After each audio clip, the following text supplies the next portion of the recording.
प्रभु यीशु क्रिस्त में मेरे प्यारे भाइयों और बहनों, आज के वचन चिंतन के मुख्य बिंदु है प्रबंध करने वाले प्रभु। यदि कोई किसी के लिए प्रबंध करता है तो उसमें प्रेम, उदारता और अपनापन निहित होता है। प्रबंध करने वाले राजा इसलिए क्रोधित हुए थे क्योंकि उनका प्रेम, उदारता और अपनापन ठुकरा गए। लोग उनके प्रेम को नजरअंदाज करते हुए उनके भोज में शामिल नहीं हो पाए। पिता ईश्वर हमारे लिए प्रबंध करता है, लेकिन हमें चाहिए कि हम उनके भोज के लिए हमेशा निरंतर योग्य बनते जाएं। आज के सुसमाचार में विवाह भोज के समय जो बुलाए गए थे वो आ नहीं पाए, लेकिन जो आए उसमें से एक को बाहर निकाल दिया जाता है। हमारी जिंदगी में जो ईश्वरीय प्रतिरूप है वह उस विवाह वस्त्र के समान है जो हम कभी कभी उतार देते हैं। उस ईश्वरीय प्रतिरूप को यदि मैं जिंदा नहीं रख पाता तो मैं प्रभु के योग्य नहीं बन पाता।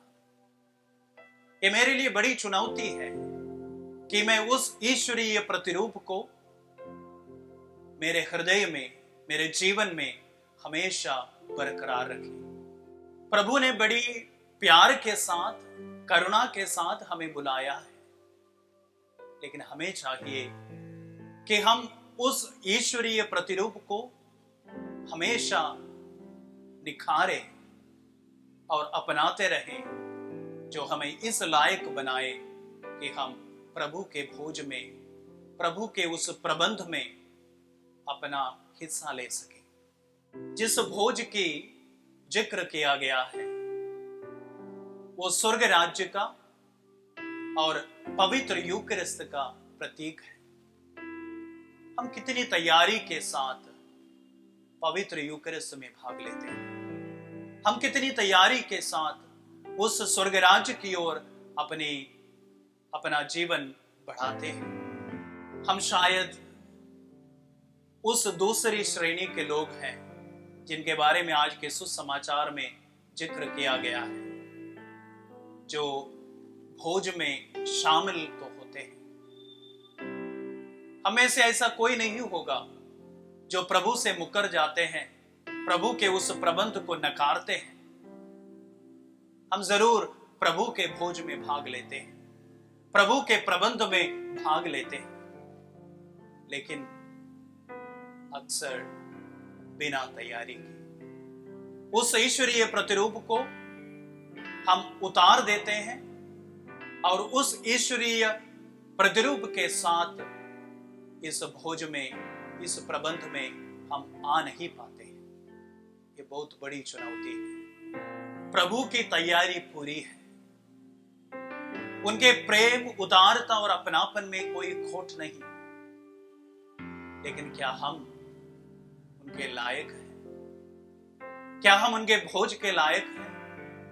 क्या हम उनके प्रबंध के लायक हैं? दूसरों के लिए प्रबंध करना हमारा कर्तव्य है। ये बहुत बड़ी बुलाहट है। जब हम दूसरों के लिए प्रबंध करते हैं, क्या उसमें प्रेम, उदारता और अपनापन निहित है, या किसी स्वार्थ के लिए हम प्रबंध करते हैं? क्या हमारी तैयारियां पूरी हैं या अधूरी रह जाती है? प्रभु यीशु अपने वचन, शरीर और रक्त के साथ एक बड़े भोज का तैयारी करते हैं और हमें बुलाते हैं। क्या हमारे कर्म, हमारी सोच, हमारे वचन दूसरों के लिए रुचिकर भोज है या एक बोझ है? हम प्रभु यीशु के उस महान प्रेम को, महान उदारता को, महान अपनापन को करीबी से महसूस करें, उसको स्वीकारें, अनुभव करें, ताकि उसी प्रेम और उदारता को, अपनापन को दूसरों के साथ बांट सके। प्रभु हम सबको आशीष दे, पिता, पुत्र और पवित्र आत्मा के नाम पर, आमीन।